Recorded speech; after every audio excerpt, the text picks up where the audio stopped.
Hi friends, welcome to AFH kitchen. ఈరోజు మనం తయారు చేసుకోబోయే రెసిపీ ఎగ్ గ్రేవీ అండి. చాలా సూపర్గా ఉంటుంది, టేస్టీగా కూడా ఉంటుంది, పంజాబీ స్టైల్లో అండి.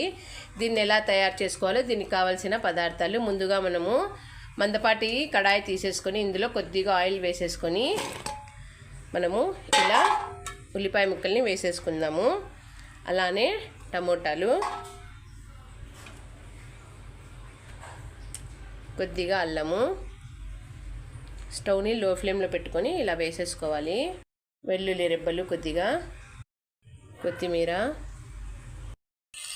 చూడండి చెక్క, మిరియాలు, ఒక 3 లవంగాలు కూడా వేసుకున్నానండి. చూడండి ఈ విధంగా ఇందులోకి 1 స్పూను జీలకర్ర, అలానే కొద్దిగా గోడంబండి వేసేసుకొని వీటి మీద కొద్దిగా ఆయిల్ వేసి బాగా ఫ్రై చేసేసుకోవాలి, అడుగు అంటుకోకుండా. చూడండి వేరే కుక్కర్లో మనము కోడిగుడ్లు ఉడికించేటప్పుడు కొద్దిగా ఉప్పు, అలానే 2 చుక్కలు ఆయిల్ వేసేసుకొని 3 విజిల్స్ వచ్చే వరకు కుక్ చేసుకుందాం. చూడండి ఆల్మోస్ట్ అన్నీ పర్ఫెక్ట్గా కుక్ అయిపోయాయి. వీటిని అయితే మిక్సీ జార్లో వేసేసుకొని మసాలా అయితే పట్టేసుకుందాం.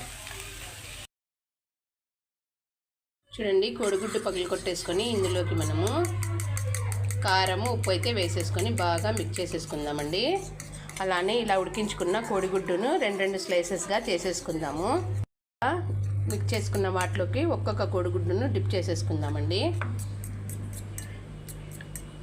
డిప్ చేసేసుకొని కడాయిలు అయితే వేసేసుకుందాము. కడాయిలు కొంచెం ఆయిల్ వేసేసుకొని స్టవ్ని లో ఫ్లేమ్లో పెట్టుకొని ఇలా అంతా డిప్ చేసేసుకొని పెట్టేసుకుందాం. ఈ విధంగా రెడ్గా వచ్చిన తర్వాత పక్కకు తీసేసుకుందాము. చూడండి ఫ్రై చేసిన కడాయిలోకి ఆయిల్ వేసేసుకున్నాను. ఇందులోకి కొద్దిగా ఉల్లిపాయ ముక్కలు, అలానే కస్తూరి మేతి వేసి ఫ్రై చేసుకున్నాను. ఫ్రై అయిన ఆనియన్స్, మెంతికూరలోకి కారము, మనము అలానే గరం మసాలా, ఉప్పును కూడా వేసేసుకుందాం. వేసి ఒకసారి దీన్ని బాగా మిక్స్ చేసేసుకుందాం. మనము మిక్సీ పట్టుకున్న వీటిని కూడా ఇందులో వేసుకుందాం. ఈ మసాలా కూడా వేసి బాగా మిక్స్ చేసేసుకుందాము. బాగా కుక్ అయిందండి. ఇప్పుడు ఇందులోకి మనము తగినంత వాటర్ అయితే వేసేసుకుందాం.